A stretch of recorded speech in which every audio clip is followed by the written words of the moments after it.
We should actually mention like, we should do that in the intro. Should be like, "Okay, we set out to do, like, a boycott and buycott Yeah. episode, but it turns out we have so much material." We're just too I good. agree. It's too good. I'm very excited about the case studies for the boycotts. There's so much drama, the hijinks. I agree. I think there's a lot.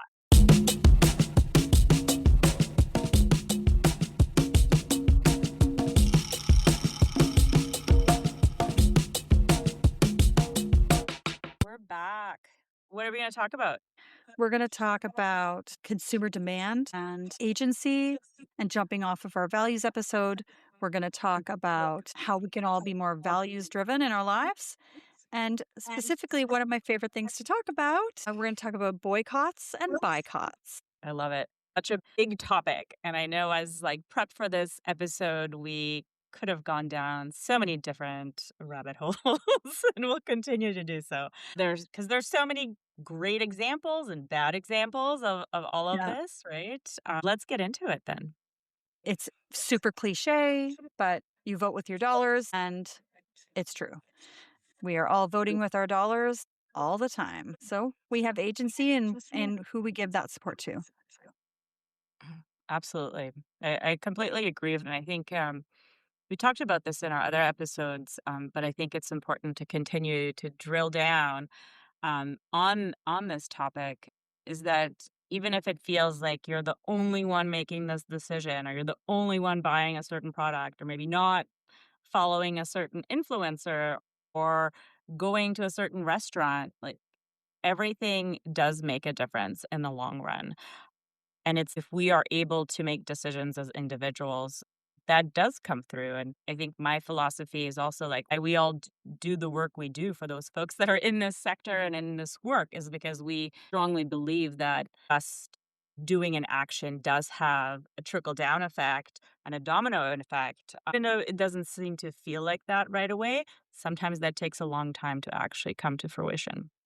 So I'm a Mhm. big believer of like, if you're not gonna do anything, you're never gonna know what that domino effect will ever be, right? Because you've never taken an action to correct a wrong or, like, try to something different, and so I'm a believer, a big believer of, like, you just have to try to do something differently or create change. It does start with just a decision. And it starts with understanding your values and what you want to, Absolutely. where you want to put your attention. I had a conversation with someone on the weekend, and she's a lovely person. She's a vegan. And so we went down this rabbit hole of ethical food production and consumption. And kind of at one point, she said, well, it's immoral to do that thing. These people are just totally immoral. And I was like, wait a second, where do your clothes come from? Where do you buy your jewelry? Who's making those things, right? And so, as always, I think we have to highlight that we live in a complex system that is imperfect. And so, our kind of agency or activism is going to be imperfect too. So, who listener, you choose your values, and you can, hopefully what we share today is going to inspire you to boycott and boycott in a way that is specifically designed by you for the world you want to create. And in the circumstances that you are currently living in, right? Like, I think that's important to Absolutely. note as well. Yeah. Um, Again, off another thing I think we should mention is that boycotting and boycotting in many ways, we need privilege to do these things. And so always apologizing for being two white ladies with opinions on this podcast. I feel like we kind of have to do the little apology every day, every Yeah. time we record. And this is an important note, I think it is, and that's why I sort of said it depends on the circumstance. If you have the privilege to have make a choice even in your purchasing decisions. Fact, stat out there is that higher earners are nearly twice as likely to boycott as low earners, right? Because of just your ability to make those choices and Mhm. maybe buy a higher product. A lot of folks don't have that privilege to make that decision. So just to we wanna make sure we make that note, be known Yeah. out there. And create space for imperfection. So Mhm. no one your Yeah, your there's no boycott's not necessarily better than my boycott. We're all just trying to do our part. Um, so, a few things that we should probably kind of cover, some concepts as we get into the episode. When we're thinking about ethical consumption, like we're really thinking about choosing products or services based on our values, such as human rights, environmental sustainability, animal welfare for my vegan friend. It's whatever you choose. It's your personal values. Recognize Yeah, that on the other side, some people are going to be buying things specifically because they're not values aligned with you, right? So it goes both ways. absolutely. Um, and I think what we'll also talk about is this idea that those values can shift over time as well, as you sort of recognize, maybe unearth what is happening within a company and the decisions that are being made at that company or by that leadership, who their investors are, who what they're investing in. And at that point, I think sometimes what we see is a bit of a reckoning that consumers and supporters have of like saying, "Hey, that's actually not what I believe in, or that's not what I want to support." And so sometimes it's like developing those values right off the bat, and you know exactly who you want to support and how. Versus sometimes you almost, like, fall into that based on, like, some bad behavior, from a company or organization or even leaders, suddenly recognize, "Hey, I don't share that value with that individual or that company." Yeah, absolutely. So these shift over time. You're going to discover things that help you make crispier choices or new choices. And yeah, so I think that's really important. I think really important is that people get over their fear of the two words, advocacy and activism. I think these words feel kind of like, ooh, like scary boogeyman words. We don't do activism. Well, in my opinion, you should be. So you can think about that. I vote with my dollars, or I say yes or no to things with my dollars. And so I think that economic activism is really what we're going to be talking about today, both in the sense of you don't buy, um, and you publicly don't buy, or you do buy, and you. I like to think of it as like conspicuous consumption Yeah, in the exactly. all in the service of the world you want to build. Absolutely. Yeah, and I think it's a note because, of late, or not of late, of many years now, I've followed certain, sustainable fashion influencers. And what's so interesting about, this whole idea of, we'll have an entire maybe series on this, but, this idea where you're sharing sustainable options with the people that are watching. In the case of social media influencers, your channels, what I've seen a lot of these influencers fall into is they're like, I don't want to like be, promoting buying all these products, but it's want to support these smaller companies or producers or makers. At the same time, they get flack for buying fast fashion secondhand, or they get in trouble for like promoting too many different pieces of sustainable fashion, but maybe it's too expensive for the general consumer to purchase. Mhm. So there's really, and why I want to bring this up is because there is, to your point, Christy, there's like perfect way of doing this. And I think what people in the sustainable realm always get held to is like this really high standard of like, you need to be sustainable in every aspect of your life, of your work, in every decision you make. And that's just not realistic. And that's not, certainly not what Yeah. we're here to talk about, right? Like, I think that, but that's the No. reality that I see a lot of. There's just like no winning.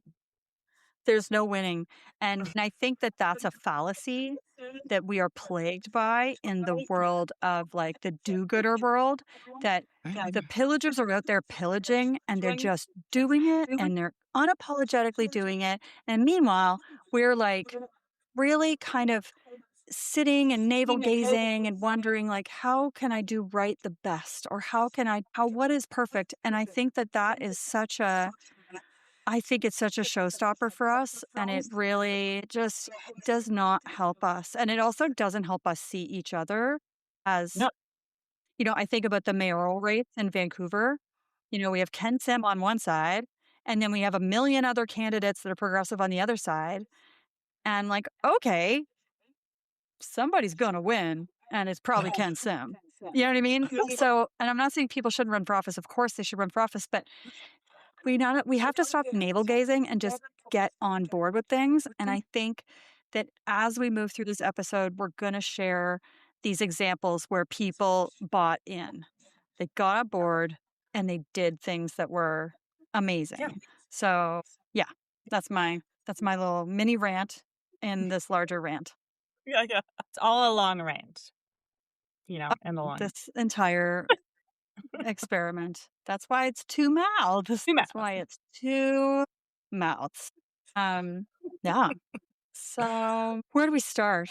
Do we wanna share some kinda, like, stats to get us pull us into this Yeah, kinda landscape of where we're at and who's buying and some of those pieces? absolutely. Let's do it. So what we've seen, like, in general, is a general shift of what consumers are expecting of the companies that they support or the brands that they buy, and we're seeing that especially with, like, Gen Z and the Uh-huh. millennials, maybe a little bit less with the Gen Xers, but as we go further down the generations, that there's sort of, like, less and less alignment with values, but we're seeing that really being driven by Gen Z and millennials and a little bit by Gen X, Yeah. As a and Gen it's Xer, really I'm sorry. I am too. As a Gen Xer, I feel a little bad because I think a lot of Gen Xers are really tired because they were protesting in the 90s. Like, they were out there, you know, in the kind of We were middle out of it there in the 90s. thrift shopping before there was, like, thrift hauls and before there was fast fashion, right? And before all of these things that, like, have become so driven by, not even just, like, consumer demand, but, like, overconsumption based on, like, eyeballs and having that be, like, a show versus, like, "This is what I'm buying because I Performative. need it." Yeah, it's still performative. Thank you. There's like performative sustainability too, which is also that's a whole episode. Remember when you went to a thrift store and you got a pair of jeans for like $2? Oh my gosh, I remember that. I grew up doing that. It's like Right? yeah, it was I amazing. was like, I am the best dressed and I am so cheap. I am so cheap. This is incredible. Yeah. And now I'm like, stop. And I'm like, how are people not completely broke trying to buy thrift clothes? But anyway, that's my little rant about another mini rant, too. I'm going to keep a Um, tally. yeah, yeah. Do the tally, do the mark. Um, so when we look at that landscape of just the general consumer and looking at stats, in the US alone, just last year in 2025, um, there was a study that was published that said 41% of US adults said that they planned to boycott a major retailer because it didn't align with their values and what they wanted to see out of the brands that they were supporting. Wow. Really? What was that? Sorry, 41%? 41% of US adults, it was published through My Civic God. Science. We can share that in our show Show notes. notes. It was very specific to like social issues. If that company didn't, there was an supportive or didn't show up for certain social issues, consumers are saying, "Well, we're going to boycott that brand because of that." Oh my God, I love this. Yeah, and that's seems to be what so this is the funny part about it though. Like this is how as far as like stats take us is that, when I really dove into this, it's like that number has sort of gone up and down over the years. And especially in the last 10 years, we've seen a fairly good, probably because of just the access to information and Yeah. access to what brands are doing and just like a more Mhm. curious lens of like, okay, well, what does that actually mean that's sustainable? Or does that brand really mean that they're inclusive? Yeah. So what we're seeing is this sort of like up and down trend of consumers saying they're going to boycott a brand, but whether that actually translates to real boycotts, Yeah. it is sort of not that statistic isn't necessarily connected to the outcome. Certainly, Yeah. we'll talk about this later on in the episode, but when we actually dive into the statistics of like the impact that boycotts have over a long period of time, Yep. that certainly like decreases. Yeah. Oh, Okay. that's fascinating though. Um 41% of US adults said they plan to boycott a major retailer. I would love to know so much more about that. Like what's considered a major retailer? Um, anyway, there's so much we could get into there. I think that's very heartening for me. I hadn't seen that stat. Mhm. That makes me happy. Now, how they hopefully that 41% listen to this Yeah. podcast so we can tell I'm them just pulling it to up, how and to the do it. majority yeah, and the majority of, like, some of the big retailers in here, it was, like, Amazon Prime, Target, Walmart, so, like, the Yeah, big, yeah. retail players. Not even just retail, but And I get that because they're oligarchs. I feel like those are the yeah. oligarchs. But, coming from a small town where Walmart came in and killed downtown and it's still recovering 20 years later and not a slow, Yeah. slow, slow recovery with these local businesses, it's really like there's a lot of friction with boycotts. And Mhm. there can be a lot of friction with boycott and boycotts, right? To make that commitment and then follow through is really hard if you're in a food desert and the only place if you don't go to the Walmart, you're in a food desert. So again, like it's in the context of, your geography, your economic situation in your life. Yeah. Rant Absolutely. 3. Yeah, it's so, Okay. I mean, it's so critical when we think about, boycotts, in particular, and often, like, what they, create, and more noise to start off, more noise in just the cycle of news and media, but that is an important, note to make because that noise actually enables that story and that whatever social issue or social issues or environmental issues that are being specifically targeted through the boycott, those come up to like the top of all the other noise that we're seeing in media, right? Which is actually one of the more important pieces of like the boycott is like, yes, there's financial implications. Yes, there are other sort of implications for the leadership or the team or investors or whoever. But more importantly, like part of that boycott is like, how do we elevate the conversation around the issue that we're actually trying to target here in that boycott, Mhm. right? Yep. What's quite fascinating is like the fact that a lot of researchers have said that the real power of the boycott isn't necessarily like the financial bottom line of that like purchase necessarily or the collective impact of that purchase, but it's actually the ability of that boycott to stay in the media cycle long Mhm. enough to have reputational damage in the long run for that company, Yeah. which I think is really like it's not the first thing that people think about when they think about a boycott or even a boycott for that matter, Yeah. is they think about, "Oh, that's is gonna hit this company's bottom line." But it's Yeah. actually a much longer Yeah. Absolutely. reputational damage, right, that this Yep. actually has on companies. Yeah, absolutely. That's so interesting too that I'm just I'm kind of bowled over by that 41% number because again, it just makes me so hopeful that people are going to find ways. And I guess when we look at so much of our information we take in every day is American centric.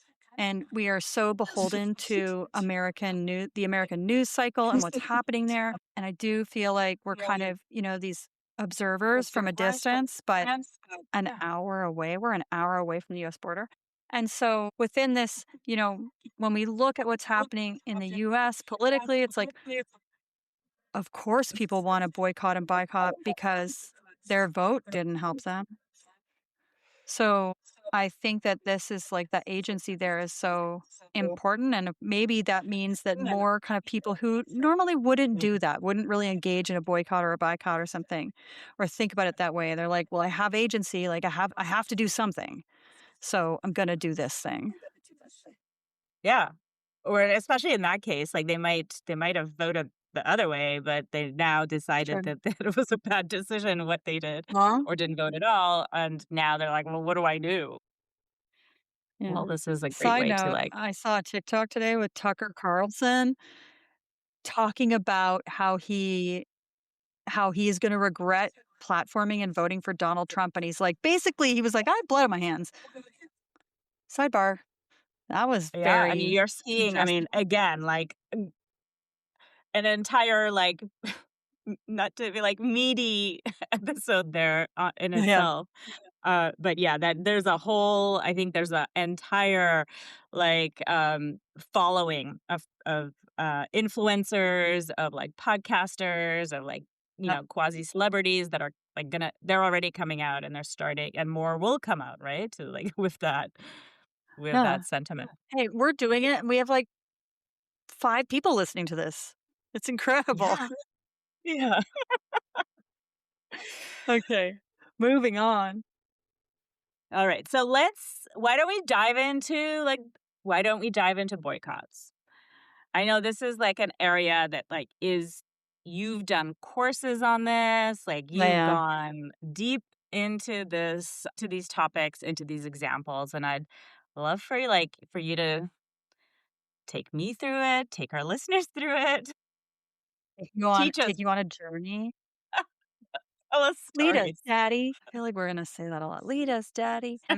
Okay, so boycotts, I think most folks are familiar with the concept of a boycott. Whether or not they have ever engaged in a boycott, they're familiar. And I think also, like the word advocacy or activism, you know, the word boycott's got a tarnish on it because folks that are being boycotted don't like that. Like they want to make it seem more radical than it actually is. And so, a boycott is simply a form of protest where consumers refuse to purchase goods or services from a company. And that is a way to express disapproval with their policies, their practices, who they serve, how they make their products. There's a wide range of what someone would react to and that would spur a boycott.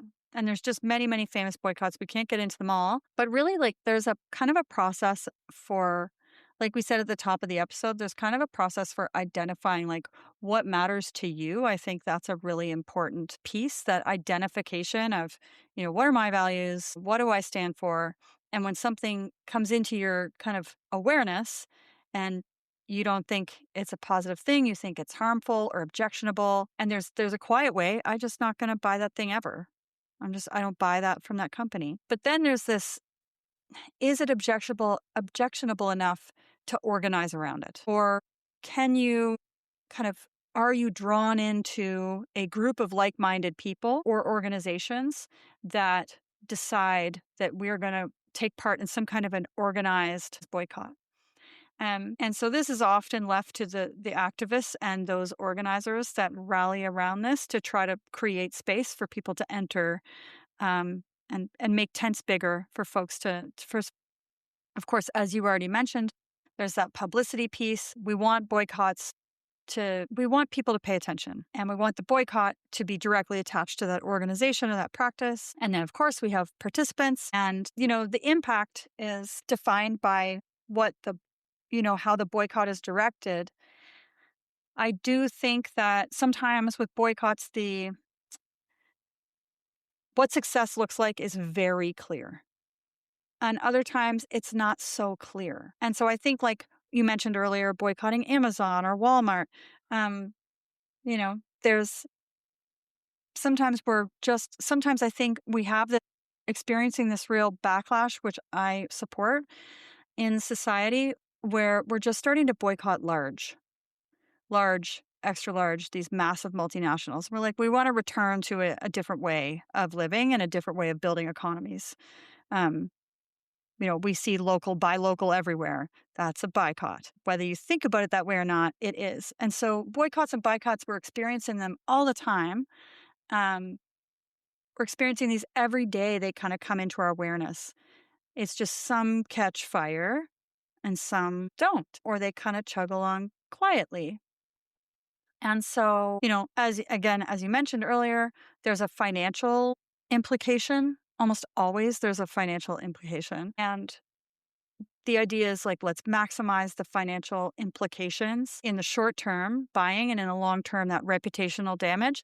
And we're going to talk about the Montgomery bus boycott. I'm going to take you on a journey through that boycott. We see not only the We said that was like a flashpoint for the civil rights movement in the US. It changed everything in terms of civil rights in America.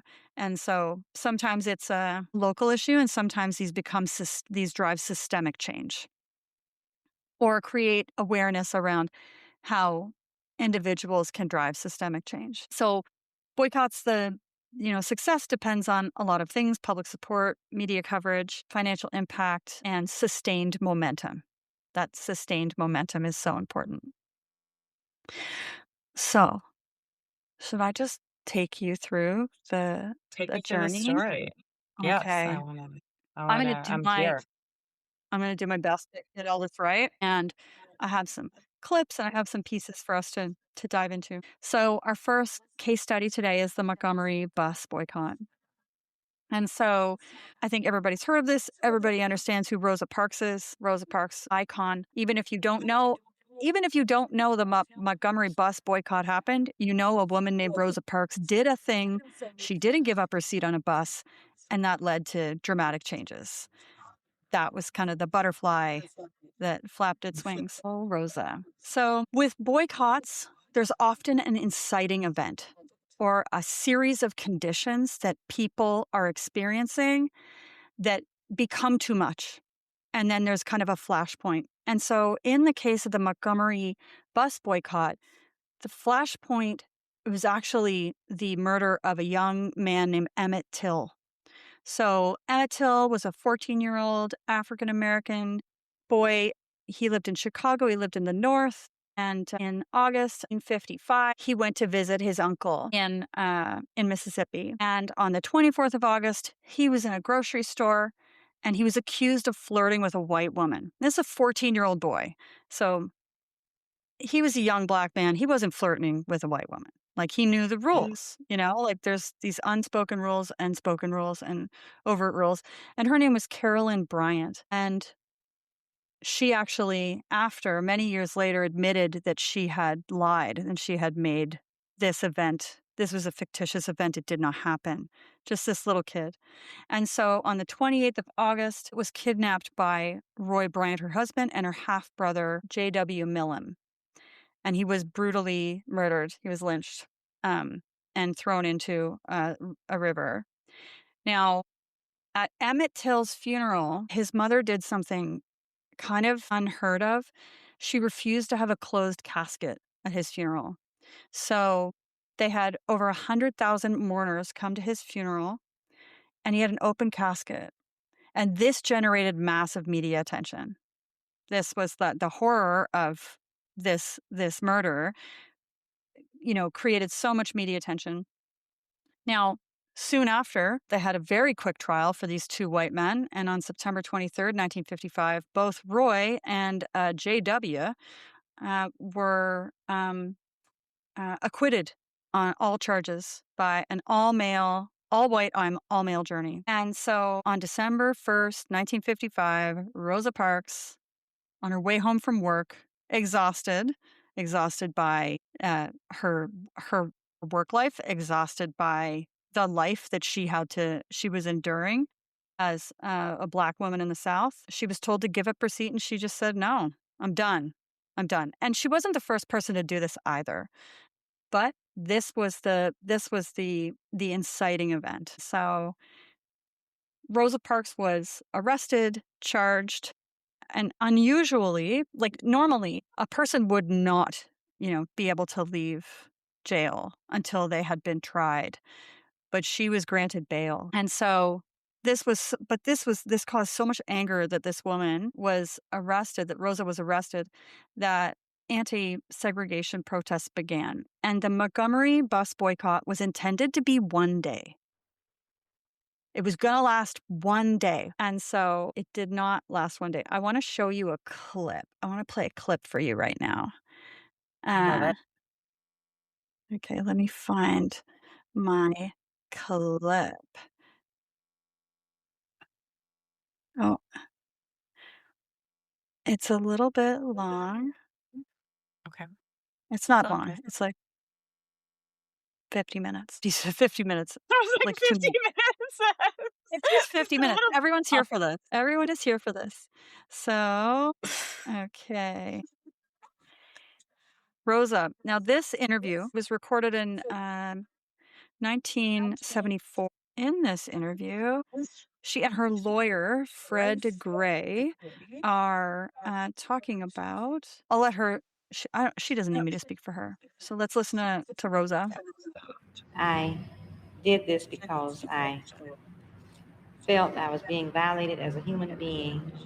I had had a hard day of work on the job, and I was physically tired as well as just mentally vexed and sick of this type of thing we had to endure as a people because of our race. It did not seem right. It wasn't right, and I felt that I was being mistreated. We knew that she was going to be convicted. This is Fred Gray. But what was more important than her case per se, whether or not she was convicted or not, was the fact that between the time she was arrested on Thursday and the time of the trial on Monday, the Black community had become so upset and disturbed over the bus situation and over Mrs. Parks' arrest until we had concluded that this simply was it, the straw that broke the camel's back, and that we were going to stay off of the buses until we could get some type of consideration. If there was any one point or one event in the civil rights movement that started in the 50s, you can pinpoint it to the Montgomery bus boycott, and Mrs. Parks was here, and which was symbolized by this courtroom and her conviction in it. Traditionally, white people have been able to manipulate us and get us to do whatever they wanted to do. But notwithstanding all of the pressure and all of the arrests and all of the harassment, Black people stuck together for 14 months in the cradle of the Confederacy. So one day became 14 months. One day and also, like, one action, right? Like, one decision One that action. she made that she no longer was gonna be willing to, not do what she wanted, and Yeah. Live a be treated like dignified that. life. Yeah, Live a dignified life. exactly, be treated And so, properly. so fascinating. So on the first day, this one day of the first day of the boycott on December 5th, 1955, the buses were almost empty. Nearly 100% participation across Black riders on buses in Montgomery. Unbelievable, right? And so what happened was, the folks organizing the boycott, the Montgomery Improvement Association formed, and they brought in Dr. Martin Luther King Jr. and appointed him as the leader to unite the community. And they decided this is going to be an organized effort. But that organized effort took a huge amount of energy and coordination. So over 381 days that the boycott continued, they created a massive carpooling group, and there were 300 plus cars that were used to move people around the city to work, to home, to do all the things they needed to do. And that was this incredible sustained effort. Like, can you imagine sustaining this for 381 days? Like, I just find it so inspiring and fascinating. Yeah, absolutely. It's like if there is, that motivation or behind that action, I think it does build, right? It's like it actually creates even more motivation for that group of people or even more group of people that join Yeah. that movement or join that boycott, right? Which I think is like that has to be like a real, again, like to that point of like a values alignment there in terms of like Yeah. a shared experience or a shared willingness to do something. Yeah, I love that you haven't seen these notes. I don't think you've seen these notes, and I No, appreciate I that have because that's a not. great I have no idea segue. where they are. So this is a great segue. I wouldn't even be able to find them if I tried. So right, they're pretty messy. So um, one of the key drivers of success here was that over that 381 days, because most bus riders, were folks of color, this was a massive financial. This had a massive financial impact on bus lines. So it's that piece. Um, and so, but then there's like the legal pieces that were also going on. There was because of the 13-month boycott on December 20th, 1956, the Supreme Court affirmed a lower court decision in Browder versus Gale declaring segregation on buses unconstitutional. So this boycott was going on while these legal battles were happening. The Supreme Court just said bus segregation is unconstitutional. Full stop. There's also a whole bunch of other kind of legal battles that were happening. There's Brown versus Board of Education. We can link in our show notes an amazing podcast series that Malcolm Gladwell did on Brown versus Board of Education. It's so good. I also want to note that some of the sources for this information came from pretty fascinating places. Like the National Park Service in the US has unbelievable information on the civil rights movement. I don't get it, but I get it now because their social media is so good in the age of monsters. But anyway, so good. That was the organizing force, Emmett Till, Rosa Parks. And then all of these has led to all of these other boycotts in other locations. So we saw the Tallahassee bus boycott. It started on May 1956 and ended December 22nd, 1956. The 20th bus segregation was deemed unconstitutional. The Greensboro Woolworths boycott started February 1st, 1960. And lasted around 6 months, and it helped desegregate Woolworths lunch counters nationwide. And these all have massive stories underneath them. We're scratching the surface. But something else I find really interesting, and I want to show I want to play another piece of audio for you. In the Birmingham economic boycott, which is part of this larger Birmingham campaign or movement confrontation. That's different sources call it different things. This was organized by the Southern Christian Leadership Conference. There's Reverend Frank. Well, had it not been for the success of the selective ban campaign, actually it was a boycott. But in those days, a boycott was illegal. So we had to call it selective buying. Had it not been for the success of the selective buying campaign, there wouldn't have been the demonstration of '63, because the selective buying campaign got the black populace of Birmingham ready for direct action. We started having meetings with these white businessmen in an effort to get stores desegregated. When we first started meeting with those white power structured gentlemen, first meetings they addressed us all as niggers, and about the third meeting we became boys, and about the fourth, fifth meeting, then we were on first name basis. And you'd have to have been under bondage to understand why that would stand out. After we had had about 5 meetings, we saw that they weren't going to do anything but stall. And we were getting ready to start our selective buying campaign. And and we told them this, but they didn't believe that it would work, you see. So we started the selective buying campaign.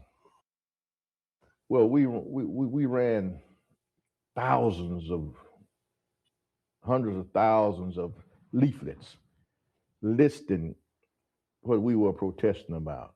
We wanted black firemen, black policemen, black folk at Social Security, black folk at the Internal Revenue, all the jobs black folk. Yeah, I kind of buried the lead that this wasn't about segregation in general. It was about representation. Like segregation had been deemed illegal and unconstitutional, at least in buses and transportation. So now these folks wanted representation. They wanted to be able to get jobs. folks in Birmingham. They could be preachers in black churches. They could be teachers in black schools, but there were very few economic opportunities available to folks. Uh, so I just think it's such an incredible example of this collective action leading to change that really has shaped where we are today, even though arguably we're moving backwards right now. But yeah, I thought that was a pretty amazing look at selective buying campaign and becoming, and it was both kind of a boycott and a boycott. It was, we don't buy from you, and if you desegregate, then we buy from you. We're back, and I think that's so fascinating. The idea that, like, we'll take our money somewhere else where, we are valued as a consumer or a client or an individual. Yeah, Very, very powerful. And yeah, again, it's like to that point of all of these decisions, actions have longer term effects. And they don't always hmm, like you shared these events all happened throughout a span of close to 10 years, right? Like yeah. right? It wasn't Very like short period of time, yeah. 5 years. Yeah. Yeah, yeah, but also not like in a month, right? Like we're No. seeing more and more examples nowadays that there are things that happen in a shorter period of time. However, like I think that all of them were a domino effect from each Mhm, other, right? So mhm. it makes a difference. All of that Yeah, action. absolutely. Yeah, so I think that's an amazing example, and it was a life and death example. It's not just don't buy that product because you don't like their values. It's like, you know, Yeah, don't buy their product because they kill us, yeah. They you don't know, value and your this you life, right? Like they this don't is value your like life. significant. Yeah, you are forced to lead an Yeah, undignified life. They want that's you to lead an undignified life. So, yeah, and yeah. just a sweet lady that Hmm. is this kind of flashpoint for this moment where people feel there's this collective sense of pain or friction or Yeah. concern, or sometimes hope, that Yes. causes, these kind of ecstatic moments to come up. Of course, it didn't happen by accident. People worked on this forever, like not to diminish Yeah. all of the organizing, my God. But it was like history was kind of ready for Yeah, that to to your happen. point, it was like there was like a trigger event. There was a lot of folks rallying around whatever might happen, right? Which I think to that point, like it is like one action, one person sort of triggers the beginning of something, but they're not the only person that's there, right? Like, and this is like a Mhm. case in point that there was a lot of great people working in the background. Yeah. I think, and I think on a different scale, but I don't want to compare them because there's not a comparison, but it really lends itself to thinking about, with the Montgomery bus boycott and these other boycotts that came up in the selective buying campaign. This was a specific group of people that were fighting for dignity and human rights. And I think it surely brought people together from all over the country that never met each other, never ever saw each other in person, never shook hands, but they ended up taking collective action in their communities. And I think, again, not the same, but in Canada, we're kind of feeling this unique feeling right now, I think, of the, elbows up and Canadians being really focused. And it kind of goes in waves depending on what they're saying down south. People are more focused than, we're seeing it. There's a little bit of a roller coaster happening. But I don't know about you. I had never imagined that Canadians would ever kind of be exceptionalists or come forward Yeah. as like elbows up. We only buy from each other. We're only engaging with each other. We're not traveling. We're not buying your stuff. Going into grocery stores and flipping things upside down on shelves to indicate that this is an American product. Yep. Don't buy it. Like, pretty incredible. Absolutely. For, nothing I ever thought I'd see in my lifetime is like, you know, Because a the lot of things have happened in the last 18 yeah, months that we never thought we were going to right, see. right? Like The So many Simpsons things. predicted that Donald Trump would be president. Now we have Simpsons Yeah, president. He is a pretty TV much. president, but I wish he Yeah. was only on TV, Yeah, like not in real life. But absolutely. yeah, So that's a great, I mean, that's a great example. And I think important to note that these have been happening for many, many years. And they're not a new phenomenon, right? No, not at all. Yeah, Um, not new at all, but with sustained pressure, super effective. Super effective. And Exactly. we've seen this with the Elbows Up in Canada. It really has Absolutely. been so effective. We've seen a huge amount of people, like a huge amount of travel into the US decline, folks not buying American products. I think it's kind of delightful that Canadians are like, maybe we should get to know Canada. Yeah, like maybe we should There are spend a lot time of here. Absolutely, there's a lot of great innovators, there are a lot of great companies, Oh yeah. creative artists, there's so many places to,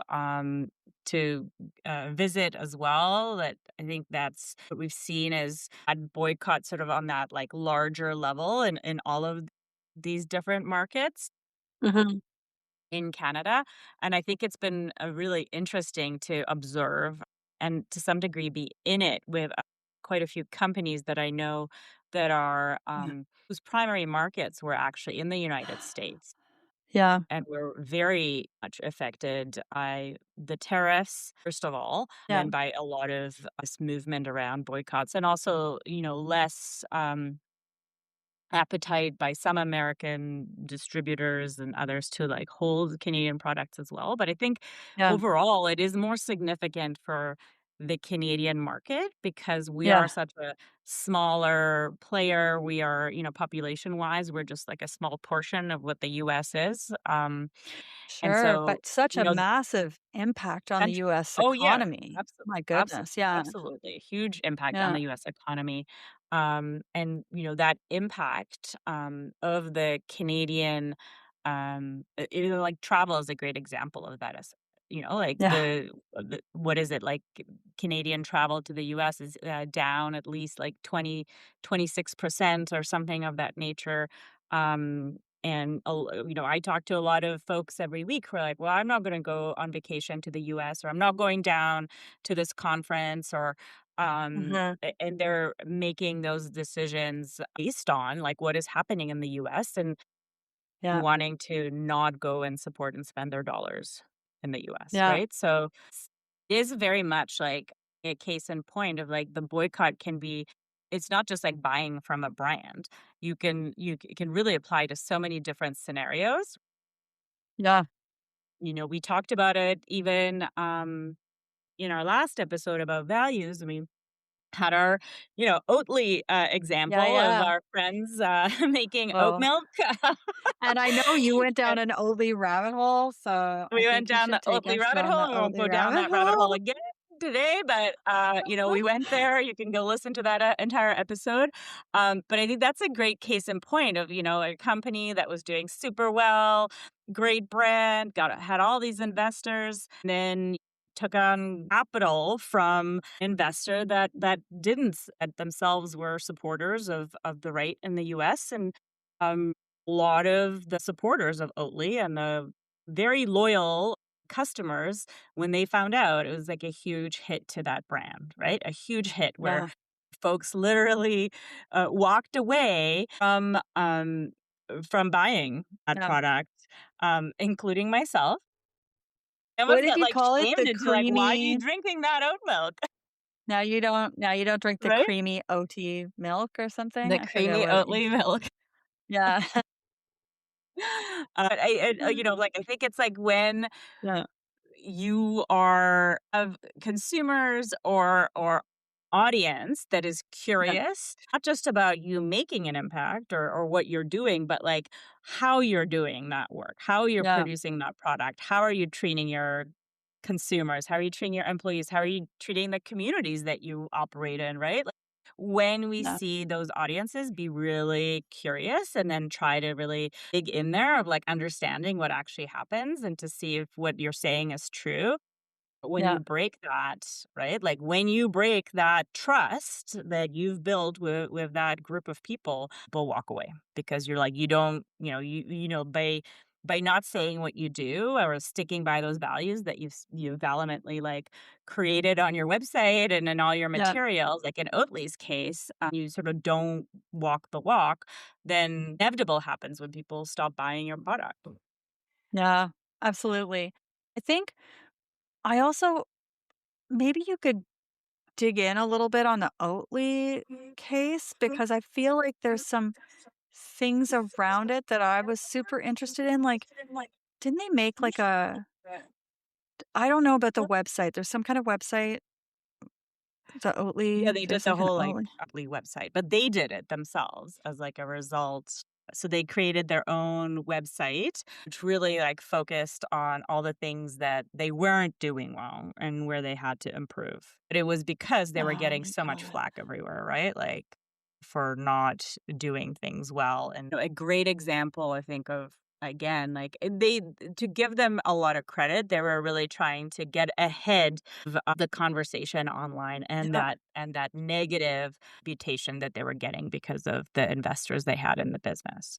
And so I think Yeah. they're a case of a company that actually tried to, get the brand back online to its Yeah. original sort of values and what it originally stood for. But for the most part, the damage was quite a lot for them that Yeah. they lost people. So we'll put the Fuck Oatly website in the show notes. It's I'm on it really right now. It's it's really good, but it's also kind of interesting because the tone is it definitely looks like something like Adbusters would whip up for a boycott. Um Adbusters, Be Still My Heart, lifetime subscriber. Love that. And what I think is really interesting when I'm looking at this is like some of the it's kind of shady, like the sued by the Spanish milk lobby. The Spanish milk lobby are the latest to join the Let's Sue Oatly for saying that thing that no one should repeat ever again trend. Like, it's kind right. of like they're like, poor us a little bit. That's the vibe that Well, I the think that was, creatives like, really get. always their original vibe, right? Like, that was their original, like, marketing, like, Yeah. all of their marketing efforts, they really tried to almost it's like that's the, guerrilla marketing, if you will, right? Like, it's really trying to create these opportunities to have the conversation, in the world, Yeah. online or on social, Yeah. but I do think my opinion is that it has that kind of branding and conversation has its limits. When you haven't, Oh, like, yeah. made really bad decisions, you can't be just like, "Look at me, I'm cute now," right? Like, you're just Honestly, that's sort of like, how it feels to me, and absolutely, it's totally got that feel, it's very slick, it's very, like, well done website. It's got, like, their original language, and if they were like just doing some kitschy. regular campaign and they didn't go down this, they didn't have this huge backlash, maybe I'd be like, "Oh, that's really fun, like, you're showcasing all the things that you still have to work on, and, you're using it Yeah. in a positive way," but, like, you're actually like, sometimes it's gotta be sometimes the right response to, like, a critical mistake, right? Like, I think some mistakes require a different approach than, like, your traditional branding or marketing, right? Like, that's where it takes me. I'm like, "Oh, that's like" it's like, "Oh, look at us, we're still fun and cute." And you're like, "Well, you're sort of, No, like, this is pretty." honestly, I think it's kinda wrong. Like, so the investor they took on was Blackstone, right? Yeah. That was what And, they're called? the And on the Blackstone, website yeah, it's yeah, like not on the the website, other it's yeah, yeah, not BlackRock. not On BlackRock. the website, it says Blackstoned, a look at when thousands of people from across the world joined hands in a global boycott of Oatly brackets simply for adding a new investor. It's kind of like, "Oh, all you boycotters are silly. Like, you're just overly sensitive." It's, yeah, this doesn't inspire me to buy their product. Like, I'm giving them a nice try on this.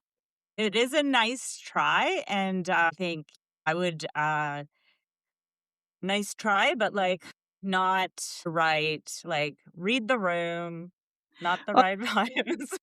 this is not the right toxic. We're not exactly sure what an algorithm is, but it seems to really like misinformation about Oatly ingredients. Like, I'm like, this is No, new and scandal coming soon. My gosh. Like, I think yeah, exactly. Like, to just think it's the best way to describe it is, like, you're not reading the room. No, We you're don't not reading want the cute and room. funny, and, like, it's not funny. It's cringe, This is super cringe. right? Do you think that there's always room for improvement, right? I think you can Sure. like, companies can turn things around for the better. I think it's unique to every company and what, like, their discretions were and Mhm. why Oh, they were yeah, bad. exactly. What Like, what they were level was it? like, Yeah, what what level are you level? on? And do you have self-awareness about your, indiscretions or, like, your Yeah, mistakes or, your yeah, full out, like, illegal moves? Because some of them are full in that category, right? They're not yeah, necessarily just, like, moral sort of discussion topics or, like, decisions that somebody made or, that could be, like, debatable. Like, some people yeah, are just bad operators from a legal yeah, perspective, and I think there's a whole spectrum. yeah. I think yeah, you're right, there's a spectrum. I also feel like, yeah, I don't know. I'm troubled by Well, Oatly's website. I'm like, I have to close it. we will It's share that really website as well. it's, like, You distracting me can because I tell think it's us so what you dumb. think. I wanna know Yeah. what you Oh all think god, about please that go to the website. Oatly website and You have to. bounce So rate, I wanna maximum bounce rate because it's bad. I think it actually makes their Okay. position worse. Like, honestly, like, I Oh, think they no, it would've does.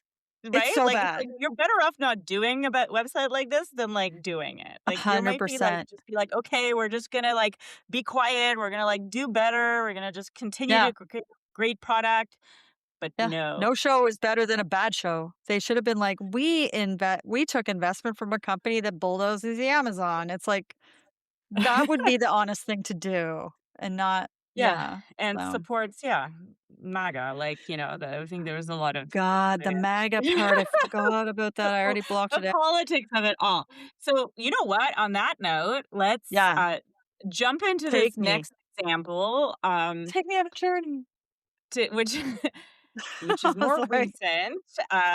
We're, like, fast forwarding into 2026, so quite recent here. Oh my god, We're in 2026. this, a bit of the hot mess here. So I think we all know about Anthropic, the makers of, Claude, and Claude. I grew up it's Claude. I feel like I call it Claude, and then I hear other people call it Claude, and I'm like, yeah, "Okay. Okay, yeah, I'm gonna yeah, yeah, accept it." yeah, you Yeah. did. I grew up Yeah. English is my second language or third, like, Wow. I didn't know that. um, You and the Polish. story of, like, OpenAI and ChatGPT. So I think everybody knows who they are, and, um, as you may or may not know, as this was in the news quite recently, um, in 2025, Anthropic, was able to secure a major contract with the Pentagon. It was the first and only at the time company that had an AI company that had a classified contract with the Pentagon. The contract Oh, was worth, I think, of upwards of like 200 million USD, quite significant for that that's company. tiny. Tiny, That's a tiny, tiny contract. That's not a tiny make or contract, break. insignificant. Yeah. Yeah, totally And so insignificant. Anyway, sorry. major contract. Okay, this is like big dollars, a big deal for an AI company as well. There's for all of you who have been following like the AI sort of competition between all the tech companies. This was a big deal. Um, and in February of this year, um, um, uh, uh, Anthropic and the Pentagon started to get into this major discussion around their contract, which stipulated, or the Pentagon and Hex staff and that team really started to stipulate that um, that Hegseth? Do you mean like, what's his name? Like, looks Mhm. maxing Yep, looks he's a looks yep, okay, maxer. There you go. yeah, all of Yeah, that sorry, I whole just had world. to throw in some Um, shade for that shitty person. Sorry, he's so shitty. Okay. So they Yeah. started demanding unrestricted access to Claude for military use, including the two major areas where eventually Anthropic had major issues with, which was autonomous weapons, so utilizing AI for autonomous weapons, then domestic surveillance. Both Remember, of them are so creepy. okay, so creepy, but remember, in the context of time as well, Yeah. this is after the death of Rene Good and Alex Preddy in the Yeah. United States that God. happened in Yeah. January. Already, Yeah. this is a contentious issue. Not that ICE Yeah. was involved in this part, but folks, civilians are very this is up front and center in these conversations in the Well, media. they're probably like, let's build some tools for untrained ICE agents to use when they're out there. Well, that was the Yuck. fear, right? So Yeah, So exactly. then, the Pentagon gives them a deadline. They're like, you got to come back and you got to say, yes, we can have full access on these two fronts. And a founder of Anthropic comes back, publishes a full statement for the deadline. I'll read this part for you. I cannot, in good conscience, accede to the Pentagon's request. In a narrow set of cases, we believe AI can undermine rather than defend democratic values. Some uses are also simply outside the bounds of what today's technology can safely and reliably do. And he, in his statement, also contradicts the note because the Pentagon essentially threatened Anthropic, says Yeah. because they were starting to label them as a security risk. And so he says the Pentagon has labeled them as a security risk. Oh, And they yeah. Yeah. Yeah. also I remember labeled this. Claude as an essential tool to national security. So is that So an attempt to nationalize them as a company? Like take control of, because that's who knows? possible. Like, That's absolutely possible. interesting. Yeah. So, within the next hours that follow, Sam Altman, the CEO of OpenAI and ChatGPT, he Yeah. publicly, says that he does support Pentagon, asks Anthropic to back down, and they just, that they refuse to. So soon after that, Trump orders all federal agencies to stop using Anthropic immediately, no transition time. Hegseth designates Anthropic a supply chain risk, and that's the first time ever in U.S. history that label has been applied to any American company, right? Honestly, This company has done actually nothing, bans any the military egos, contractor. the Yeah, egos of these absolutely. people in charge, they're just so fragile. They're so Yeah, fragile. so But fragile. And they yeah, ban them sorry. from any military contractor or even partner from doing commercial business with Anthropic. I could be wrong. Someone will come in the comments if I am, that's fine. But I think that's actually the best case scenario is that they get banned rather than being nationalized, Yeah. right? So Like, story I think that continues. yeah. My The story isn't goodness. over. So this is Oh my god, all okay. happening within the day, right? This isn't I'm not talking weeks here or months. This is the day of This is one day. this is one day. It was Um happening in the background. I knew it was happening. I just there was wasn't a paying bunch of stuff attention. happening in the background because again, in the backdrop, we've got Yeah. all of these things happening with ICE in the United States, right? So there's a lot of Yeah. issues. There's the Department of War. There's just a lot of sort of messy things happening in Mm. the background. So there's already conversations about who's going to work with the Pentagon, who's going to work in this space and technology. Is it actually safe to use? So after making this public statement, Sam Altman for supporting Anthropic and their decision and what they stood behind, OpenAI signs a deal with the Pentagon. So Bootlickers. within immediately, a campaign called Quick GPT launches. There are Reddit threads on cancel and delete ChatGPT. Yeah. And by midnight of that day, there had more than 33,000 upvotes. Um, uninstalls of ChatGPT start spiking. Throughout the day, it grew by 295% of the uninstalls of ChatGPT, and that's Yeah. just within a day. Yeah. By Saturday of that week, Um, 1-star ratings for Chat. This is where we get into like, That's okay, this is awesome. now we've told you the story. Now the boycott starts, right? Like we've got a 1-star movement. ratings. I love it. 1-star A ratings. 1-star rating ever is like so shady. It's amazing. Yeah. Yeah. 1-star ratings of ChatGPT increased by 775%, Oh, and then good. rose another 100% the following day, while 5-star reviews started dropping 50% over that same period of time, day over day. Anyone And listening, you can still change your rating if you you can left a still rating. change I'm your sure mind. you can change it. So Change they it. Get in there. estimate, like we don't fully know all the full like sort of final numbers, but they estimate that between 1.5 to 2.5 million people actually took action. They canceled their ChatGPT accounts, deleted the apps, made social pledges, or made posts on TikTok, on Instagram, or Reddit, or whatever platform they were using. So massive sort of impact on that company in terms of users. Like I'll say I was one of those people. Literally was like, okay, time. And people are like, what are you gonna Yeah, do? I'm like, me too. just delete it. I don't even. It doesn't matter, right? Like, and so, Yeah. and I know many other people that did as well. It's okay. It's a big move. And that brings us to like this point because I think this, the Anthropic versus OpenAI is a really interesting example of the boycott and then the boycott. Yeah. Because what happened was ChatGPT obviously had major negative impact on their bottom line, or OpenAI did, in terms of the usage of ChatGPT. At that same time, um, Anthropic, a massive growth in new users joining Claude. Yeah.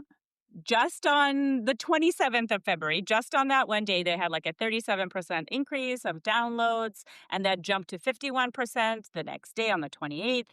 And by I think the end of that day or that weekend, the app, for the first time in its history, was number one in the App Store. Wow. So Amazing. before that, they were 45th first, right? So it's like, Okay. okay, and like chat was the most used AI tool people were using. And this is okay. So, I think okay, then on March 8th, I'll say this quote because I think it's sort of funny. So Sam Altman, like, after he was, obviously on March 3rd, they're already seeing these numbers like massive impact to their user base. And he called the timing opportunistic and sloppy. And, eventually he amended the contract that it changed some of the language, particularly around prohibiting domestic surveillance. 'Cause that's where they He's got a a lot pick of. me girl. I Sam know. Altman is the ultimate pick me girl. He's the worst. I'm sorry. Yeah, and He's then no, I'm and not then there was sorry. He's the worst. yeah, when others actually looked at the new language of the contract, they were like, "Oh, those are just like weasel words." That's what they called it, right? He's the In any case, people are very funny. People are so funny. I love this right But, now. like a great example of like an immediate boycott triggered by some big events in impacting world and the safety of people and the safety of communities, including the many users of these Yeah. apps. And we see like just this like uptake on social media of people that are sharing, the reasons why they're leaving, and then Yeah. going on and signing up to use Anthropic products. And I want to quickly Yeah. play one of those like Ooh. TikTok videos. It's Oh, not, like very. It's short. yeah, I'm Hold so on, I excited. gotta make sure I share it properly. And this You're is gonna just share everything properly. um I believe in you. um this is just like a user, an AI user. Like so here we go. I finally did it today. I paid $200 something to Anthropics. I moved from ChatGPT to Claude. Why did I do it? I don't want to blame ChatGPT. I don't want to label them. I don't want to say they are bad. Can we But anyway? whatever you consume, we have to be completely aware of who made it, and who's behind it and what are they doing. So I did a bit of research. I wasn't happy with what I found out. And you know what? Today I moved to Claude and I'm going to figure out. It's going to take time for it to know me. It's fine. But I feel a bit of relief. Have you done it or do you think I'm wrong? Okay. Right? Just like a regular Yeah. user, there goes like $200, $279, whatever that is, Yeah.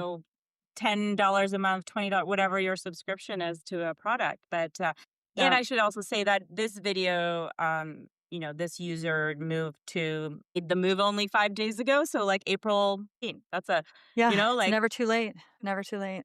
Yeah. it's almost 2 months later. So, and this is where we Yeah. see like the ongoing brands being tarnished over time, right? Like it's like somebody's like, okay, I'm going to research which brand I should purchase Yeah. because maybe I'm not aware of like which oat milk I want to drink or like which Yeah. AI tool I want to use, and they go out and do some research, and that media, story and stories and that footprint, like that Yeah. brand footprint is there. Like it's not Yeah. going away, right? And I'm not sure when Claude released, I have to call it Claude. I don't know when Claude released their constitution, It's okay, Christy. You but can call. because I think that's what it's called. Probably, you're So, probably right. so I wonder what the timing is in terms of like Claude's constitution being released. Mm. There, yeah, it's amazing. It got quite a lot of media and it is very extensive. And so I Yeah. think that's also really interesting because when you look, if you compare the kind of Oatly's like, we got boycotted. And I know it's different because Claude is not being boycotted, it's being boycotted. But, Oatly was like, man, we didn't do anything wrong. We're just doing business. And on the other hand, you have Anthropic that's like, we just turned down a shit ton of money and a massive opportunity for any tech company because we want to do the right thing. They also recently held the release one of their models. Yeah, they released the Constitution, it said in January 2026. I didn't know Very it was recently. before. Obviously, those are some great examples of boycotts that we've seen, and there are many others. Yeah. You know what I kind of think we should do Yeah, is I think that, you know what? I think we have so many other case studies for our boycotts. I yeah. kind of feel like we should like cut we wanted it to be one episode. I think it should be two. Do you want to do And we're just, boycotts, and we sort of end at Anthropic? Oh yeah, I yeah, that's what I'm saying. Like I'm totally, yeah, yeah. yeah, That's funny. I feel like we got so much. We're like we don't want to. You don't want a 4 hour episode. right. No, In the I love next it. episode, we're going to do our boycotts in another episode because they're too good not to devote Too time to good, them. Too and we good. don't want to rush through them because they're so like No, it is. They're because they're so so good. good. Mhm. And so, sneak peek, we are going to talk about the GameStop short squeeze, and we are going to talk about the Nike Dream Crazy campaign with Colin Kaepernick, and kind of like dig in on everything that happened with those boycotts. Well, the Nike was a bit of both. Yeah. Um, Then we're gonna dive into like don't buy this jacket, right? oh The yeah, infamous don't buy now this marketing jacket. campaign. Yeah, by So Patagonia. cheeky. So cheeky. Okay, So good. amazing. So, but Yeah. before we go, some next steps. Yeah. What you can all do. You know what? We'll share some resources too in the show notes. It's never too late to create your kind of personal values matrix and just kind of create a sense of, in a world full of things that are challenging and things that you wish were not happening, which do you think you might have agency to solve Mhm. or to engage in meaningful, right-sized activism for you?